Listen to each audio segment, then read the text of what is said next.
Hi, my name is Courtney Neiman, broker owner for Premier Realty, and this is my history in motion.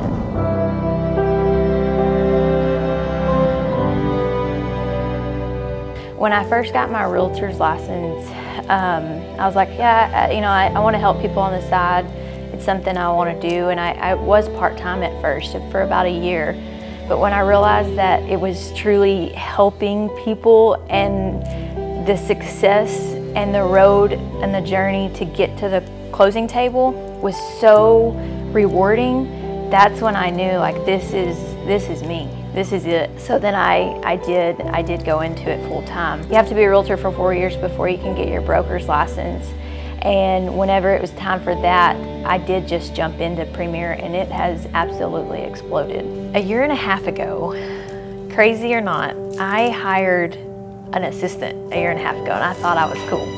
I had an assistant, personal assistant, and we operated out of a 12 by 12 office. I knew when hiring her, about 4 or 5 months fast forward, we were going to be opening Premier.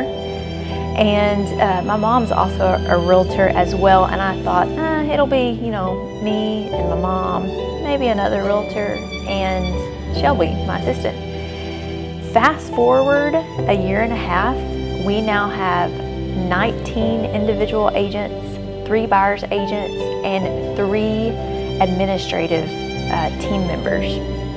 And we created this office space. It's about 1,200 square foot. And I thought, this is going to be too big for us. We're not going to need this whole space, but now we've outgrown it. And we actually need more office space now. I am a 3rd generation realtor and broker. My grandmother was a broker in real estate. She was my biggest hoorah supporter ever.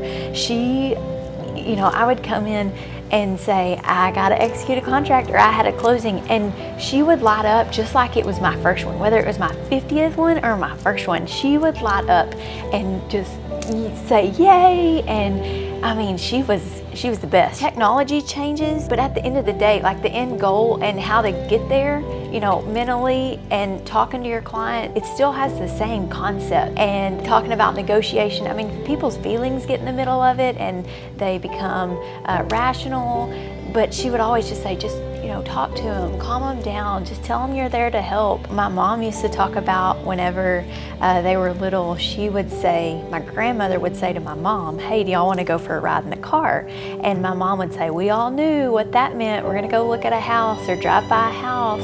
And I find myself doing that with Cooper. I'm like, hey, you want to go for a ride? So he knows I find myself doing the same thing as what my grandmother did. She passed away in 2018.